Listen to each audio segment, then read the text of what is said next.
അഭിഷേക പൂന്തിരയായി അനുതാപ പൂങ്കതിരായി അലിവിന്റെ തേന്മഴയായി ഒഴിയുകയായി സന്ധ്യാവചനങ്ങൾ സന്ധ്യാകിരണങ്ങൾ സന്ധ്യാവചനങ്ങൾ സന്ധ്യാകിരണങ്ങൾ.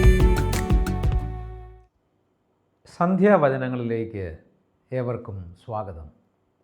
വലിയ നോമ്പുകാലം അനുരഞ്ജനത്തിൻ്റെ കാലം കൂടിയാണ്.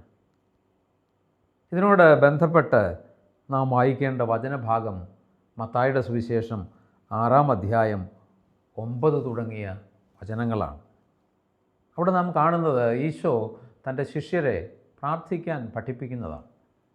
പഠിപ്പിക്കുന്ന പ്രാർത്ഥന സ്വർഗസ്ഥനായ ഞങ്ങളുടെ പിതാവേ എന്ന പ്രാർത്ഥനയാണ്. ആ പ്രാർത്ഥനയിലെ ഏറ്റവും പ്രധാനപ്പെട്ട ഒരു ഭാഗമാണ് അന്യരുടെ പാപങ്ങൾ നാം ക്ഷമിക്കുന്നതിനോട് ബന്ധപ്പെട്ട്. ഈ പ്രാർത്ഥന കഴിഞ്ഞ ശേഷം മത്തായി ശ്ലീഹ എടുത്തു പറയുന്ന ഒരു കാര്യമുണ്ട്. 14-15 വചനങ്ങളിൽ നാം അത് കാണുന്നു. മറ്റുള്ളവരുടെ തെറ്റുകൾ നിങ്ങൾ ക്ഷമിക്കുമെങ്കിൽ സ്വർഗസ്ഥനായ നിങ്ങളുടെ പിതാവ് നിങ്ങളോടും ക്ഷമിക്കും. മറ്റുള്ളവരോട് നിങ്ങൾ ക്ഷമിക്കുകയില്ലെങ്കിൽ നിങ്ങളുടെ പിതാവ് നിങ്ങളുടെ തെറ്റുകളും ക്ഷമിക്കുകയില്ല. പ്രിയപ്പെട്ട സഹോദരരെ, ദൈവത്തിൽ നിന്ന് നമുക്ക് ക്ഷമ ലഭിക്കേണ്ടതാണ്. ആ ക്ഷമ നമുക്ക് ലഭിക്കാൻ അടിസ്ഥാനം നാം നമ്മുടെ സഹോദരരുടെ തെറ്റുകൾ ക്ഷമിക്കുക എന്നതാണ്. ഇത്തരത്തിൽ ക്ഷമിക്കേണ്ടതിനെക്കുറിച്ച് പറയുമ്പോൾ പലരും പറയുന്ന ന്യായീകരണങ്ങളുണ്ട്. അതിലൊന്ന് തെറ്റ് ചെയ്ത ആളെക്കുറിച്ചാണ്. ഇതെൻ്റെ കുഴപ്പം കൊണ്ട് സംഭവിച്ചതല്ല, അവൻ്റെ കുഴപ്പം കൊണ്ട് സംഭവിച്ചതാണ്, അവളുടെ കുഴപ്പം കൊണ്ട് സംഭവിച്ചതാണ്.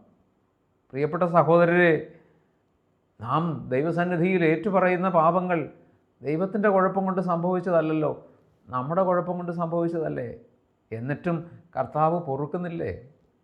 അപ്പോൾ ഇതെൻ്റെ കുഴപ്പം കൊണ്ട് സംഭവിച്ചതല്ല, അവളുടെ കുഴപ്പം കൊണ്ട് സംഭവിച്ചതാണ്, അവൻ്റെ കുഴപ്പം കൊണ്ട് സംഭവിച്ചതാണ്, അത് ഞാൻ പൊറുക്കണമോ എന്ന് ചോദിക്കുന്നതിൽ എന്ത് ന്യായീകരണമാണുള്ളത്? വീണ്ടും ഇത്തരത്തിലുള്ള ആളുകൾ പറയും, ഇതിപ്പോൾ ആദ്യമല്ല, എത്ര പ്രാവശ്യമായെന്നറിയാമോ? പ്രിയപ്പെട്ട സഹോദരരെ, കുമ്പസാരത്തിൽ നാം ഏറ്റുപറയുന്ന പാപങ്ങൾ ആദ്യമായിട്ട് ഏറ്റുപറയുന്നതാണോ? എത്രയോ കുമ്പസാരങ്ങളിൽ ഒരേ പാപങ്ങൾ തന്നെ നാം ഏറ്റുപറഞ്ഞിട്ടുണ്ട്. പിന്നെയും കർത്താവ് നമ്മോട് പൊറുക്കുന്നില്ലേ? അതുകൊണ്ട് ഈശോ എങ്ങനെയാണോ നമ്മുടെ പാപങ്ങൾ നമ്മളോട് പൊറുക്കുന്നത്, അതുപോലെ നമ്മുടെ സഹോദരരുടെ പാപങ്ങൾ അവരോടും ക്ഷമിക്കാൻ നാം കടപ്പെട്ടിരിക്കുന്നു. നമുക്കൊരു നിമിഷം പ്രാർത്ഥിക്കാം. ഞങ്ങളുടെ കർത്താവേ, ഞങ്ങളുടെ ദൈവമേ, അവിടുന്ന് ഞങ്ങൾക്ക് നൽകുന്ന ക്ഷമയുടെ അനുഭവം ഞങ്ങളുടെ സഹോദരരോട് അവരുടെ തെറ്റുകൾ ക്ഷമിച്ചുകൊണ്ട് സ്വന്തമാക്കാൻ ഞങ്ങൾക്ക് അവിടുന്ന് കൃപ ചെയ്യണമേ. ഞങ്ങൾക്ക് വേണ്ടി എപ്പോഴും പ്രാർത്ഥിക്കുന്ന പരിശുദ്ധ അമ്മേ, മാർ യൗസേപ്പ് പിതാവേ, സകല വിശുദ്ധരെ മാലാഖമാരെ, ഞങ്ങൾക്ക് വേണ്ടി പ്രാർത്ഥിക്കണമേ. ആമേൻ.